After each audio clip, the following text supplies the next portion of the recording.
You were working at the Discovery Channel? Oh no, yeah, we kind of both stopped. We put it away, but we had other things that we kind of were still ambitious.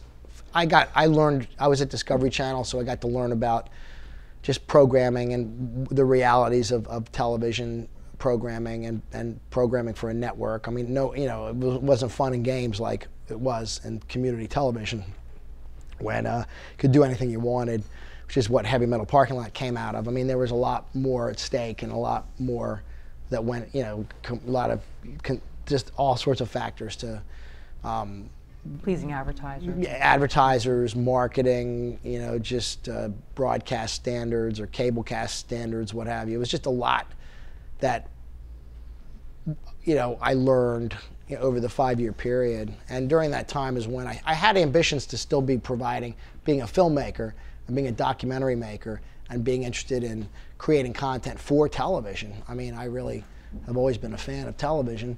And I wanted to, that's when we had the idea to do the Ernest Borgnine on tour.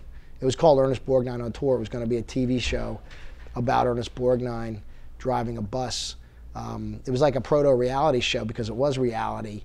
The concept was a reality series, TV series, kind of like a rock and roll band on the road, but it's Ernest Borgnine, the Hollywood actor, driving his bus, because he drove a bus. It was this crazy concept that my colleague, somebody I worked with at Discovery Channel, Brendan Conway, he and I just used to kind of crack each other up with ideas for our own the TV shows in our heads.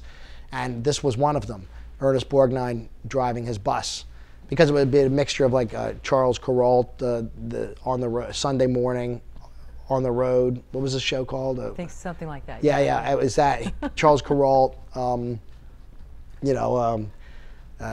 part A&E biography, and just Partridge Family. I don't know anything. The whole mixture, but Hollywood meeting every man, and if Ernest Borgnine, this Hollywood legend, if he didn't drive the bus, if he was being driven, it wouldn't have worked. But this man drove his own 40-foot bus.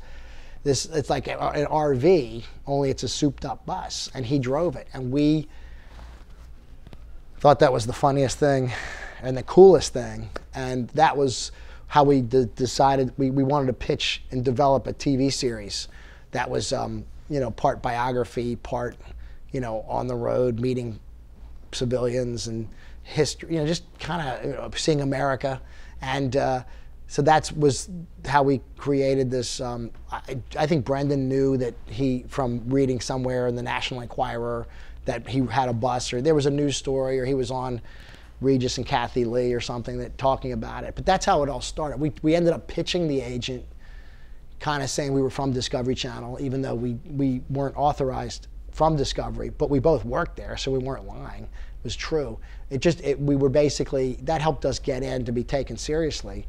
And then in fact, when we had the opportunity, we had to go ahead and get footage for a reel, because nobody understood what we were talking about.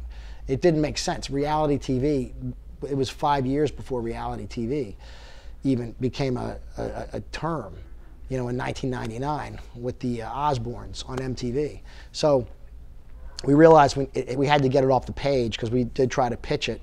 So we went out to Milwaukee and basically followed him with his son in this bus for 5 days and got enough footage for a reel that we then created a reel and tried to sell that. And when that didn't sell, we had enough in the can for a documentary. And that's how we have Ernest Borgnine on the Bus, a documentary. That is him driving his bus and doing exactly what we wanted to do in a 50-minute documentary. So during that time then, Heavy Metal Parking Lot has got this life of its own within these musicians and this video store here in LA. Right.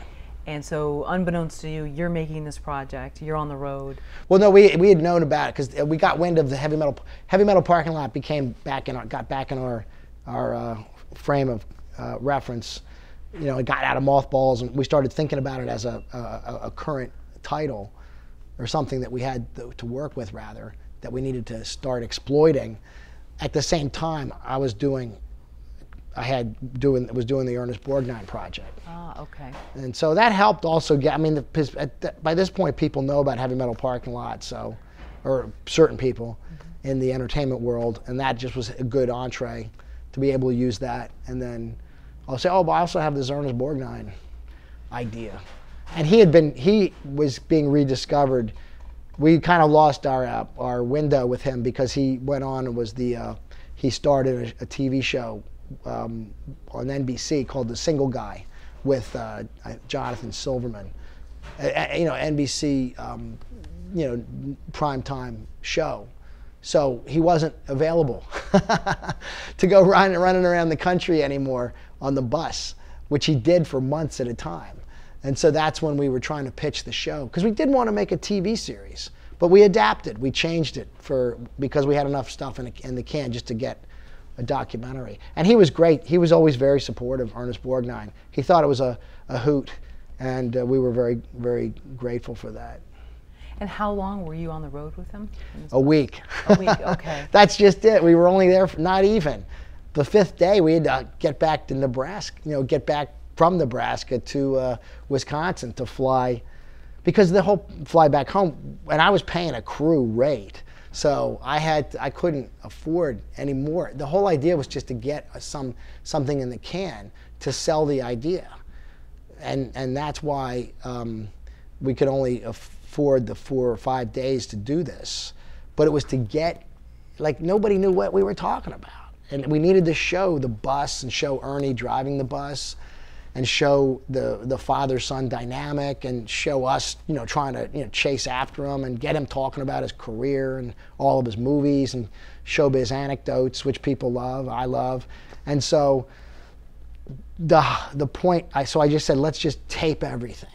And that's how we got the reel, 5-minute reel. And that's what we then tried to sell the series with.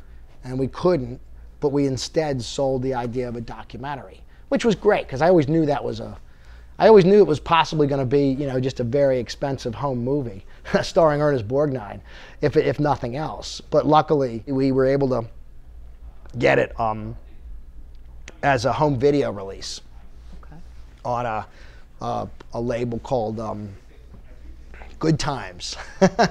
Good Times Home Video. Like, you could have bought it. They had a catalog, so they put it out. And now it's, it never made it to DVD, but it did go on VHS. Now it's on the web. Oh, nice.